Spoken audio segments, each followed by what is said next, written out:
Chad Hartman back here with you on WCCO. Drawn to this story over the weekend. It was a long one, but a powerful one in the New York Times. Headline, video games and online chats are hunting grounds for sexual predators. This is a story that should resonate with all of us in our concern about what is taking place. One of the better quotes and one of the more important quotes in this story is a gentleman by the name of Ben Halpert, who is with us. Ben runs Savvy Cyber Kids. It's a nonprofit focused on online safety, a subject obviously he knows very well. Ben, thanks so much. What stood out to you? What was the most powerful part of the Time story which drew me to you? You know, I think that the most powerful part of that Time story is, you know, kind of the discussion in the beginning where they talk about the text messages, you know, that were taken from some of the cases that have been prosecuted. And, you know, I like that they included that, you know, the writers did a fantastic job, I think, putting it all together, you know, and making it a digestible story that parents can actually understand what the threat is that their kids are up against. And I say that because, you know, I've been actually speaking to parent groups since 2002. I formed the nonprofit Savvy Cyber Kids in 2007.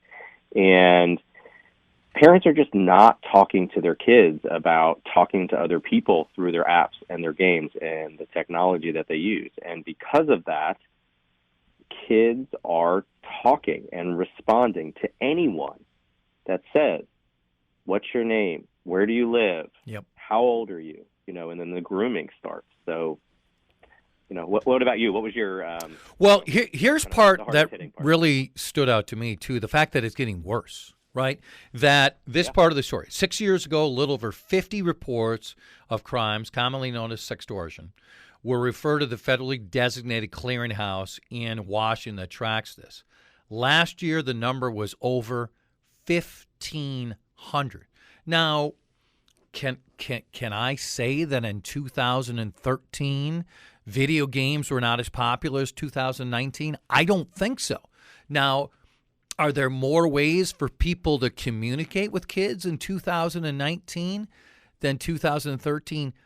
Maybe, but listen, my older boys were so into video games, and this was at a point where they were just easing out of it, but they had been communicating with folks and friends for a long time before that. So why is this problem getting worse? So I think there's a few reasons. One, you know, now there's so many more games that are available to play. Yeah, true. And the popularity of games has skyrocketed. You know, and you take a look at something like esports. There's more people that watch other people play video games than traditional sports right now. So that's a big change that's happened over the last, you know, 5 or so years. And that's only going to continue to increase. And, you know, back, you mentioned your sons and them playing video games. You know, now, based on the surveys that are out there, pretty much every single person plays video games now. Well, can I just back that up with the data? Because you're 100% right. I think it says 97% of boys and 83% of girls. I knew the numbers were high. I had no idea they were that high. So I would like to add to that I think the numbers are wrong. I think the numbers are higher because if you look at something like a Snapchat, what did Snapchat do? And so I'll just say, generally speaking, you know, females tend to spend more time, or girls tend to spend more time on a social media, where boys will spend more time gaming. So they're both on both platforms, don't get me wrong, but, you know, where they spend the majority of their time is a little different. But Snapchat, what did they do this year? They added games into the platform. Yep. Which is smart. So, you know, I think, yeah, of course, because they want to make their platform sticky, and they only make money when kids and adults, depending on who's using it, you know, when they're on the apps or when players are in the game. So, you know, and you have the SMS games, you know, the text message games that go back and forth as well. So I really think the number, I think every person either plays games or has played games at, you know, at one point. All right, Ben, let's talk about what companies are doing and what they're not doing. Now, a lot of people love the anonymous nature who in no way are a part of video games for evil intent. Do you see a scenario where companies would acknowledge that they haven't done enough, where they could compel people to show their identity through something and they could pull it off? Because I get that that sounds good, but when you have so many individuals who are younger, who are playing these games, how are you going to do that? Yeah, I think there's a happy medium that could be agreed upon, and there's no one solution for this problem. There's many solutions, and it's going to take many stakeholders to get it done.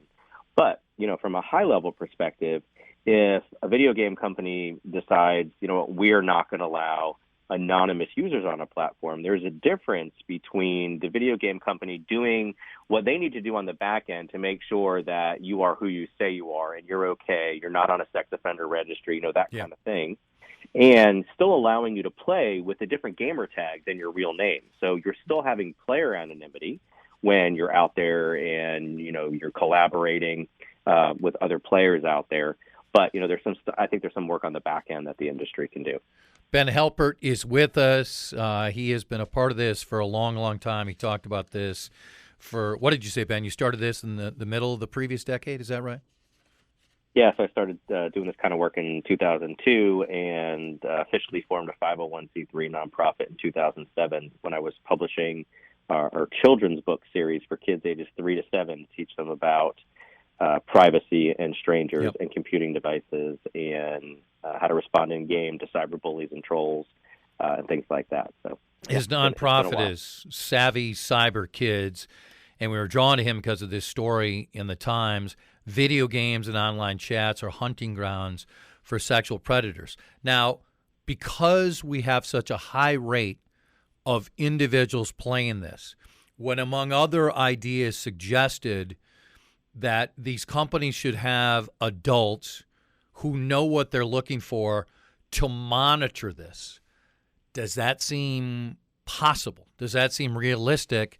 Because to me, it's a little bit of Facebook when sadly some awful tragedy takes place and we circle back through social media platforms and we see some comments there and our default is, well, why didn't we see it? And then we acknowledge that there's literally billions of people communicating and it's not possible to track everybody down.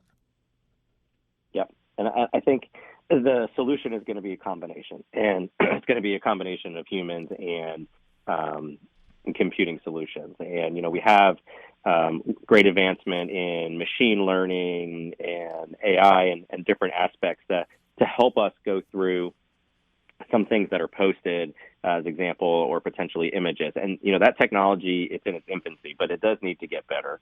And it will get better over time, and it's going to take a while. And, with the amount of messages that are being put out there, a human can't keep up with that. So we can't keep up with that at scale. All right, let's talk about the role of politicians, right? I still believe this is going to be driven, as you said, in multiple ways. But what about whether it's at the state level or the federal level when we're talking about protecting kids from sexual deviance? What has been done and what else should be done? From the sex offender registry part of the discussion, it's important to note that before someone even makes it to a sex offender registry, they have raped, molested, sexually abused other children or even adults. But most of the people that we see in that registry, if you actually look at the maps, it's color-coded, and you can see it's mostly crimes against kids. Yep. Those people, they were doing it long before they actually got caught and turned out to be a dot on a map. Yeah, right. And so it's really important that we talk to the kids about how to respond to anyone that they don't actually know from, say, the school that they go to or extracurricular activities that they do or the neighborhood or maybe a church or synagogue or mosque or wherever, they have friends. Those are the people that you should be gaming with. Those are the people, especially young kids. Those are the people that you should be using technology with and communicating with. And if you're going to game with strangers, parents need to talk to their kids about how to respond for when strangers do ask those kind of questions. And those strangers, they could be in other countries who don't even show up on something like, a sex offender registry that we may have in the United States. Ben, thank you so much for coming on. Thank you so much for starting your nonprofit, and we'll stay in touch, and I appreciate the conversation. Thanks so much for having me. It is a conversation I want to continue, and Ben gave us so many important points, but you know how to text this show, or you know how to call this show. I want to hear what you are doing, whether it's you're on games yourself and what you see, whether your kids are on games, whether your grandkids are on games. When you hear about these numbers, when you hear a really smart person like Ben saying it's getting worse and there are multiple ways to help, but we're clearly not doing enough, what is your reaction to this story? Because it should resonate to everybody, whether you have a child involved or you're just a caring and decent person. Let me know through text or call 651-989-9226.